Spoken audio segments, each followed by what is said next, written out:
നമസ്കാരം. നമസ്കാരം സാർ, ഇന്നലെ നമ്മൾ സംസാരിച്ച വയനാട്ടിൽ സംഭവിച്ച ദുരന്തത്തെ പറ്റിയാണ് നമ്മൾ ഇന്നും സംസാരിക്കാൻ പോകുന്നത്. തീർച്ചയായിട്ടും ദുരന്തം ഒരു തുടർക്കഥയാണല്ലോ, അതുകൊണ്ട് അത് നമ്മൾ കൂടുതൽ സംസാരിച്ചുകൊണ്ടേയിരിക്കേണ്ട വിഷയം തന്നെയാണ്.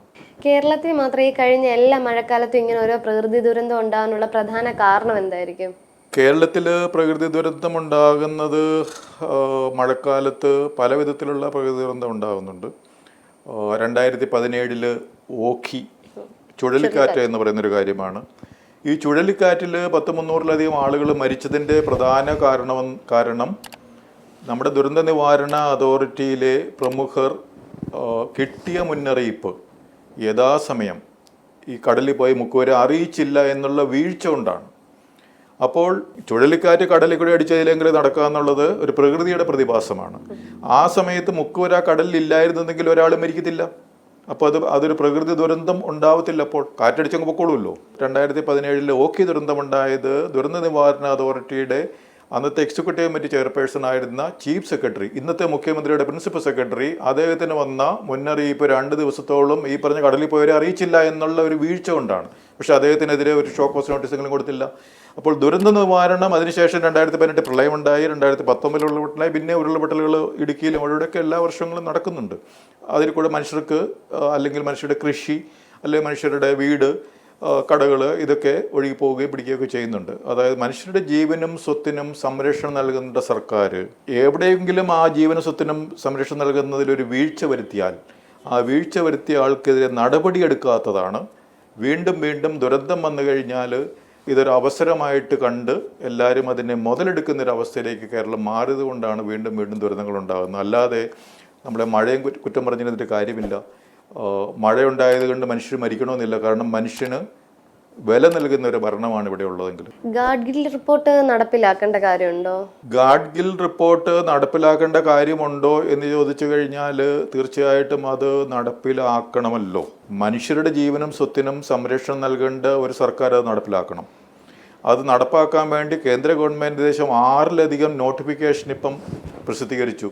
വയനാട്ടിൽ ദുരന്തമുണ്ടായ ഉടനെയും വീണ്ടും അടുത്ത നോട്ടിഫിക്കേഷൻ പുറപ്പെടുവിച്ചിരിക്കുകയാണ് ഗാഡ്ഗിൽ റിപ്പോർട്ട്. അതിനുശേഷം കസ്തൂരി രംഗൻ കുറച്ചുകൂടെ വാട്ടർ ഡൗൺ ആയിട്ടുള്ള ലഘൂകരിച്ച റിപ്പോർട്ട്. ഇത് എനിവേ ആ റിപ്പോർട്ട് നടപ്പാക്കാൻ വേണ്ടി, വിദഗ്ധ സമിതി റിപ്പോർട്ട് നടപ്പാക്കാൻ വേണ്ടിയുള്ള നടപടികൾ കേന്ദ്ര സർക്കാർ എടുക്കുന്നുണ്ട്.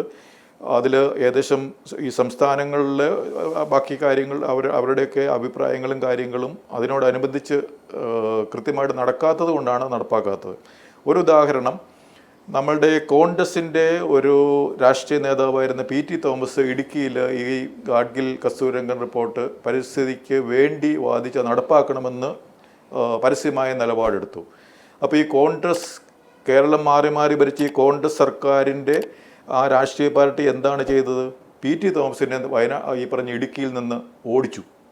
അദ്ദേഹത്തിനവിടെ മത്സരിക്കാൻ പോലും ഒരു അവസരം കോൺഗ്രസ് പാർട്ടി നൽകിയില്ല PT തോമസിന്. അതിൻ്റെ കാരണം എന്താണ്? പറഞ്ഞ ഗാഡ്ഗിൽ റിപ്പോർട്ട് നടപ്പാക്കണമെന്ന് പറഞ്ഞു എന്നുള്ള ഒരു കുറ്റമാണത്. ഗാഡ്ഗിൽ റിപ്പോർട്ട് നടപ്പാക്കണമെന്ന് പറഞ്ഞാൽ കുറ്റമാകുന്ന ഒരു രാഷ്ട്രീയ പാർട്ടി കോൺഗ്രസ് പാർട്ടി ഇവിടെ ഉണ്ടെങ്കിൽ ഉരുൾപൊട്ടൽ വീണ്ടും ഉണ്ടാവും. അപ്പം അതിനുശേഷം അദ്ദേഹത്തെ അവിടെ നിന്ന് നാടുകടത്തി എറണാകുളത്ത് വന്നിട്ട് ഇവിടെ വന്ന് മത്സരിക്കേണ്ട ഒരു ഗതികേട് പുള്ളിക്കുണ്ടായി. അദ്ദേഹം ഇപ്പം നിലവിലില്ല, മരിച്ചുപോയി. പക്ഷേ അത് ഇവിടുത്തെ രാഷ്ട്രീയ നേതാവിന് ഗാഡ്ഗിൽ റിപ്പോർട്ട് നടപ്പാക്കണമെന്ന് പറഞ്ഞത് കൊണ്ടുള്ളൊരു പ്രശ്നമാണ്. അപ്പോൾ അതിനുശേഷം പണ്ട് വേറൊരു പാർട്ടി ഉണ്ടായിരുന്നു, ഈ കുടിയേറ്റം, അതായത് ഈ മനുഷ്യർ ഈ ചെരുവായ ഈ മണ്ണ് സെൻസിറ്റീവായിട്ടുള്ള ഏരിയയിൽ പോയി കുടിയേറി അവർക്ക് പട്ടയദാനങ്ങൾ നടത്തിക്കൊണ്ടിരുന്നൊരു രാഷ്ട്രീയ നേതാവ് ഉണ്ടായിരുന്നു ഇവിടെ. അപ്പോൾ അവരും ഇങ്ങനത്തെ പരിസ്ഥിതിക്ക് അനുകൂലമായ പരിസ്ഥിതി മനസ്സിലാക്കിയുള്ള ഒരു വികസന പ്രവർത്തനങ്ങളോ പ്ലാനിങ്ങോ മനുഷ്യരെ നിയന്ത്രിക്കുക, അവരുടെ നിർമ്മിതികൾ നിയന്ത്രിക്കുക, അങ്ങനത്തെ കാര്യങ്ങളിലൊന്നും ചില നേതാക്കൾക്ക് താല്പര്യമില്ല. എല്ലാവരെയും ഞാൻ പറയുന്നില്ല. കാരണം PT തോമസ് ഗാഡ്ഗിൽ റിപ്പോർട്ട് നടപ്പാക്കണമെന്ന് പറഞ്ഞ ഒരു രാഷ്ട്രീയ നേതാവാണ് കോൺഗ്രസിൻ്റെ. പക്ഷേ അത് കോൺഗ്രസ് പാർട്ടി അദ്ദേഹത്തെ അവിടെ നാടുകടത്തി എന്നുള്ളതാണ് അതിൻ്റെ ഒരു അവസ്ഥ. നിർമ്മാണ പ്രവർത്തനങ്ങൾ നടത്തുന്ന പരിസ്ഥിതി എങ്ങനെയാണ് സംരക്ഷിക്കേണ്ടത്, പരിസ്ഥിതി ദുരന്തങ്ങൾ ഉണ്ടാകാതിരിക്കാൻ എന്തൊക്കെ കാര്യങ്ങൾ ചെയ്യണം എന്നെല്ലാ കാര്യങ്ങളൊക്കെ 2011 തന്നെ മുന്നറിയിപ്പായിട്ട് നമ്മുടെ കേരള സംസ്ഥാനത്തിന് നൽകിയിട്ടുണ്ട്, കേന്ദ്ര ഗവൺമെൻറ് നൽകിയിട്ടുണ്ട്. സുപ്രീം കോടതിയിൽ അതിനെപ്പറ്റിയുള്ള കേസുകൾ നടന്നുകൊണ്ടിരിക്കുന്നു. അങ്ങനത്തെ കുറേ കാര്യങ്ങൾ ഉണ്ട്. അപ്പോൾ ഈ ഇവിടുത്തെ പരിസ്ഥിതി ലോലമാണെന്നും പ്രശ്നമാണെന്നും അതുപോലെ മഴ പെയ്യുമെന്നും ചെരിവുള്ളിടത്ത് ഉരുൾപൊട്ടൽ ഉണ്ടാകാമെന്നൊക്കെ മുന്നറിയിപ്പില്ല എന്നൊക്കെ പറയുന്ന വിവരം ഇല്ലാത്തവരെ നമ്മളിപ്പോൾ അടുത്ത കാലത്ത് കണ്ടു. അപ്പോൾ അവർക്കൊക്കെ വിവരമില്ല എന്ന് പറയല്ലാതെ, പക്ഷേ ഇവിടുത്തെ മനുഷ്യർ ഇവരോട് ചോദിക്കണം, നിങ്ങളുടെ വിവരക്കേട് കൊണ്ട് ഇവിടുത്തെ മനുഷ്യരുടെ ജീവനും സ്വത്തിനും ഒരു ഒരു വളരെ ആപത്തിൽ നിൽക്കുകയാണല്ലോ. അപ്പോൾ അങ്ങനെ വിവരമില്ലാത്തവരെ അകറ്റി നിർത്താൻ വേണ്ടിയുള്ള നടപടികൾ നമ്മൾ എടുക്കുക എന്നുള്ളതാണ് നമ്മുടെ ഇവിടുത്തെ സമൂഹത്തിന് ചെയ്യാൻ പറ്റുന്നൊരു കാര്യം. മുഖ്യമന്ത്രിയുടെ ദുരിതാശ്വാസ നിധിയിലേക്ക് വരുന്ന പണം പൂർണ്ണമായിട്ട് ഉപയോഗിക്കുമോ? മുഖ്യമന്ത്രിയുടെ ദുരിതാശ്വാസ നിധി എന്ന് പറയുന്നത് ദുരിതാശ്വാസത്തിന് വേണ്ടി, അതിൻ്റെ പേരെങ്ങനെയാണല്ലോ, ദുരിതാശ്വാസത്തിന് വേണ്ടി ഉപയോഗിക്കാൻ വേണ്ടി ഒരു നിധി അല്ലെങ്കിൽ ഒരു ഫണ്ട് എന്ന് പറയുന്നത്. അപ്പോൾ അടുത്ത കാലത്ത് ഈ വയനാട്ടിലെ ദുരന്തത്തിന് ശേഷം പത്രത്തിൽ വന്ന മുഖ്യമന്ത്രിയുടെ പടത്തോടു കൂടി വന്ന 23 ബാങ്ക് അക്കൗണ്ട് എന്ന ഒരു പരസ്യത്തിൽ പറഞ്ഞിരിക്കുന്നത് വയനാടിനൊപ്പം, അതായത് വയനാട്ടിലെ ഈ ഒരു ദുരന്തമുണ്ടായപ്പോൾ അപ്പോൾ വയനാട്ടിലെ ആ ദുരന്തത്തിനുള്ള ഞാൻ മുമ്പേ പറഞ്ഞ ആശ്വാസങ്ങൾക്കും അതിനുശേഷമുള്ള പുനർനിർമ്മാണത്തിനും പുനരധിവാസത്തിനും പിന്നീടുള്ള മിറ്റിഗേഷൻ മഷനും എല്ലാത്തിനും ഉപകരിക്കത്തക്ക വിധത്തിലുള്ള ഒരു സംഭാവന ഇതിലേക്ക് നൽകണം എന്നുള്ളതാണ് ഇന്ന് നമ്മളത് വായിച്ചാൽ മനസ്സിലാകുക ഒരു പരസ്യമാണല്ലോ. പക്ഷേ കഴിഞ്ഞ കാലഘട്ടങ്ങളിൽ നമ്മൾ കണ്ടത് എന്താണ്? ദുരിതാശ്വാസ നിധിയിലേക്ക് നൽകിയ ഫണ്ടിൽ നിന്ന് 27 ലക്ഷം രൂപ CPM പാർട്ടിയുടെ ആൾക്കാർ അടിച്ചു മാറ്റി അതിനെതിരെ ക്രൈംബ്രാഞ്ച് കേസൊക്കെ അന്വേഷിച്ച് കോടതിയിൽ കുറ്റപത്രം നൽകിയേണ്ട ഒരു അവസ്ഥയുണ്ടായി. അതുപോലെ ഒരു രാഷ്ട്രീയ നേതാവിന് വീട് വെച്ച് കൊടുക്കാൻ വേണ്ടി മുഖ്യമന്ത്രിയുടെ ദുരിതാശ്വാസ നിധി പണം നൽകി എന്നുള്ള വാർത്തയും നമ്മൾ കണ്ടു. അതുപോലെ വേറെ ഏതോ രാഷ്ട്രീയ നേതാവിൻ്റെ കടം വീട്ടാൻ വേണ്ടിയിട്ട് ദുരിതാശ്വാസ നിധിയിൽ നിന്ന് മുഖ്യമന്ത്രി പണം നൽകി എന്ന് പറഞ്ഞിട്ട് കണ്ടു. അപ്പോൾ ദുരിതാശ്വാസ നിധി പിരിക്കുന്നത് ദുരന്തമുണ്ടായ സ്ഥലത്തുള്ള ഈ പിന്നീടുള്ള പുനർനിർമ്മാണ പ്രവർത്തനങ്ങൾക്കോ മറ്റു സ്ഥലങ്ങളിൽ ഇതുപോലെ പ്രശ്നങ്ങൾ ഉണ്ടാകാതിരിക്കാൻ വേണ്ടിയോ അല്ല വിനിയോഗിക്കുന്നുള്ളത് കഴിഞ്ഞ കാലഘട്ടങ്ങളിലെ ചില വാർത്തകൾ നമുക്ക് മനസ്സിലാക്കാം. ധനസഹായം കേന്ദ്ര ബാധ്യതയാണോ? കേന്ദ്രവും കേരളവും കേന്ദ്രവും സംസ്ഥാനങ്ങളും ഒരു വലിയൊരു ശരീരത്തിൻ്റെ പല അവയവങ്ങൾ പോലെ അല്ലെങ്കിൽ അങ്ങനെ ഹാർമോണിയസ് ആയിട്ട് നിൽക്കുന്ന ഒരു ഓർഗനാണ്, അല്ലെങ്കിൽ ഒരു ബോഡിയാണ്, അല്ലെങ്കിൽ ഒരു ഓർഗനൈസേഷനാണ് എന്ന് പറയാം.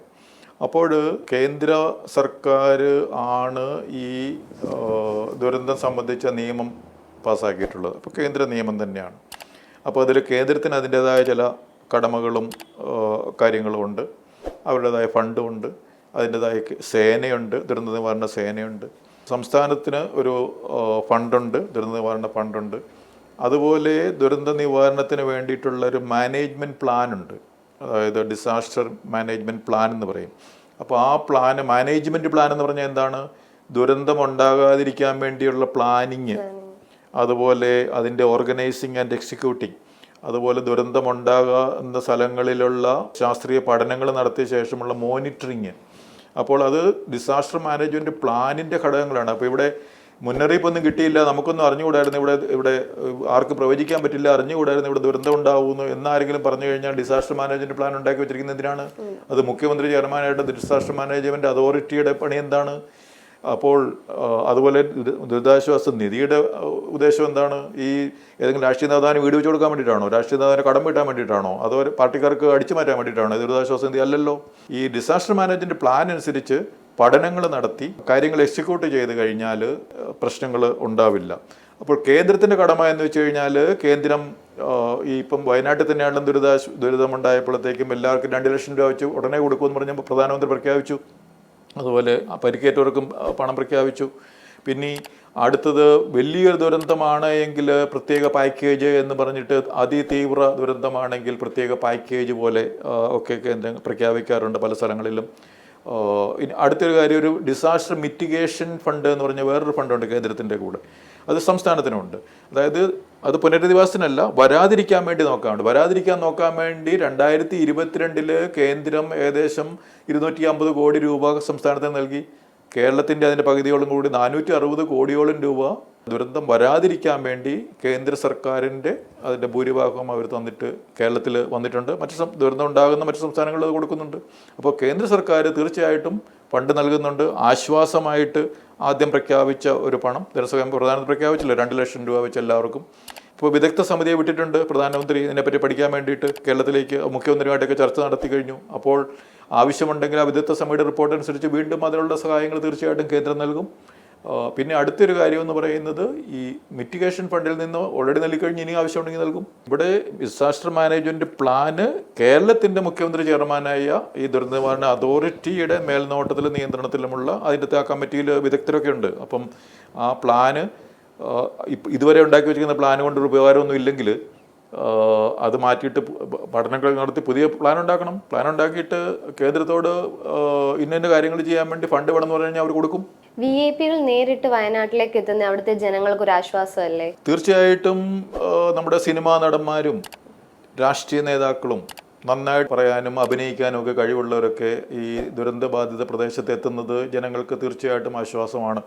അവർക്ക് നന്നായിട്ട് വർത്തമാനം പറയാൻ അറിയാവുന്ന ആൾക്കാരാണല്ലോ, അതുപോലെ നന്നായിട്ട് അഭിനയിക്കാൻ അറിയാവുന്നവരാണ് അവിടെ എത്തുന്നത്. അപ്പോൾ അത് തീർച്ചയായിട്ടും മനുഷ്യർക്ക് കൗതുകവും ആശ്വാസവും ആണെന്നുള്ള കാര്യത്തിൽ തർക്കമില്ല. ഇനി അടുത്തൊരു കാര്യം, ഇവർ വരുന്നവരൊക്കെ തന്നെ അവിടെ എത്തിക്കഴിഞ്ഞിട്ട് ആശ്വാസ പ്രഖ്യാപനങ്ങൾ നടത്താറുണ്ടല്ലോ.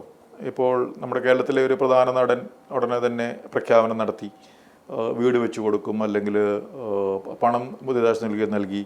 ഇപ്പോൾ ആന്ധ്രാപ്രദേശിൽ ചിരഞ്ജീവി എന്ന് പറയുന്ന ഒരു സിനിമാ നടൻ തന്നെ ഇവിടെ എത്തി മുഖ്യമന്ത്രിക്ക് 1 കോടി രൂപ കൊടുത്തിട്ട് പോയിരിക്കുന്നു. തമിഴ്നാട്ടിൽ VIP ആയ അവിടുത്തെ മുഖ്യമന്ത്രി 10 കോടി രൂപ നൽകുക എന്ന് പറഞ്ഞു കഴിഞ്ഞു. അങ്ങനെ VIP-കൾ പല പല ആശ്വാസ പ്രഖ്യാപനങ്ങൾ നടത്തുന്നു. അതുപോലെ നേരിട്ട് വന്ന് ആശ്വസിപ്പിക്കുന്നു, അവിടെ ആശുപത്രിയിൽ പോയോ അല്ലെങ്കിൽ അവിടെയൊക്കെ കണ്ട് സംസാരിക്കുന്നു. അതൊക്കെ തീർച്ചയായിട്ടും നല്ല കാര്യങ്ങൾ തന്നെയാണ്. വയനാട്ടിൽ ഇപ്പോൾ സംഭവിച്ചത് ഒരു ദേശീയ ദുരന്തം തന്നെയാണോ? വയനാട്ടിൽ സംഭവിച്ചത് കേരളത്തിൻ്റെ ഒരു പ്രാദേശിക ദുരന്തമാണ് ആദ്യമായിട്ട്. അത് വയനാട്ടിലാണല്ലോ സംഭവിച്ചത്. അത് ഇവിടുത്തെ ദുരന്ത നിവാരണ അതോറിറ്റി മുഖ്യമന്ത്രി ചെയർമാൻ ദുരന്ത നിവാരണ അതോറിറ്റിയുടെ കഴിവുകേട് കൊണ്ടും പിടിപ്പുകേട് കൊണ്ടും ദീർഘവീക്ഷണമില്ലായ്മ കൊണ്ടും ഒക്കെ സംഭവിച്ചത് ഒരു പ്രാദേശിക ദുരന്തമാണ്. ഇനി ദേശീയ ദുരന്തം എന്ന് പറയുന്നത് പല സംസ്ഥാനങ്ങളിൽ ഒരു ഒരു ഒരു ദുരന്തത്തിൻ്റെ ആഘാതങ്ങൾ ഉണ്ടായിക്കഴിഞ്ഞാൽ അങ്ങനെ വേണമെങ്കിൽ നമുക്ക് വ്യാഖ്യാനിക്കാം. പക്ഷേ ഒരു തീവ്രമായ ദുരന്തമാണ്. ആ ദുരന്തമുണ്ടായതിൻ്റെ കാരണങ്ങളിലേക്ക് ചിന്തിച്ചു കഴിഞ്ഞാൽ ഒരു പഠനവുമില്ലാതെ അവിടെ വികസന പ്രവർത്തനങ്ങൾ നടത്താൻ വേണ്ടി പ്രാദേശിക സർക്കാർ അനുമതികൾ നൽകിയത് കൊണ്ടാണല്ലോ ഇത്രയും പേര് മരിക്കാനിടയായത്. അപ്പോൾ കുറേയധികം ആളുകൾ മരിച്ചു എന്ന് കരുതി അത് എങ്ങനെയാണ് ഒരു പ്രാദേശിക ദുരന്തം? വളരെ ഒരു പഞ്ചായത്തിൽ ഉണ്ടായ ഒരു കുറേയധികം ആളുകൾ മരിച്ചത് ആ പഞ്ചായത്തിൻ്റെ സെക്രട്ടറിയും പ്രസിഡൻറ്റും ഒക്കെ അവിടെ ബിൽഡിങ് പണിത് മനുഷ്യരവിടെ താമസിക്കാൻ വേണ്ടി അനുമതി നൽകുകൊണ്ടാണല്ലോ. അനുമതി നൽകാതെ ബിൽഡിംഗ് പെർമിറ്റ് കൊടുക്കാതെ ഏതെങ്കിലും ഒരു ബിൽഡിംഗ് പണിയാൻ പറ്റുമോ? റിസോർട്ട് പണിയാൻ പറ്റുമോ? ഒരു കുളം പണിയാൻ പറ്റുമോ? മൈനിങ് ആൻഡ് ജിയോളജി അറിയാതെ അവിടെ കാര്യങ്ങൾ നടക്കുമോ? അപ്പോൾ ഇത് പ്രാദേശികമായ നേതാക്കളുടെ ഭരണകർത്താക്കളുടെ പിടിപ്പുകേട് കൊണ്ടും അഴിമതി കൊണ്ടും കുറേയധികം ആളുകൾ മരിക്കാനിടയായ ഒരു പ്രാദേശിക ദുരന്തമാണ്. ദാരുണമായ ദുരന്തമാണ്. കുറേയധികം ആളുകൾ മരിക്കാനിടയായി, കുറേയധികം പ്രോപ്പർട്ടി നഷ്ടപ്പെട്ടു. ഇനി അങ്ങനെ ഉണ്ടാകാതിരിക്കാൻ വേണ്ടി കേരള ദുരന്ത നിവാരണ അതോറിറ്റി, ജില്ലാ ദുരന്ത നിവാരണ അതോറിറ്റി ഇവരൊക്കെ എല്ലാ ജില്ലകളിലും ഇതിന് പാഠങ്ങൾ ഉൾക്കൊണ്ട് ഇതുപോലെയുള്ള പ്രാദേശിക ദുരന്തങ്ങൾ ഉണ്ടാകാതിരിക്കാൻ നമ്മൾ നടപടിയെടുക്കുക എന്നുള്ളതാണ് നമുക്ക് ആവശ്യം.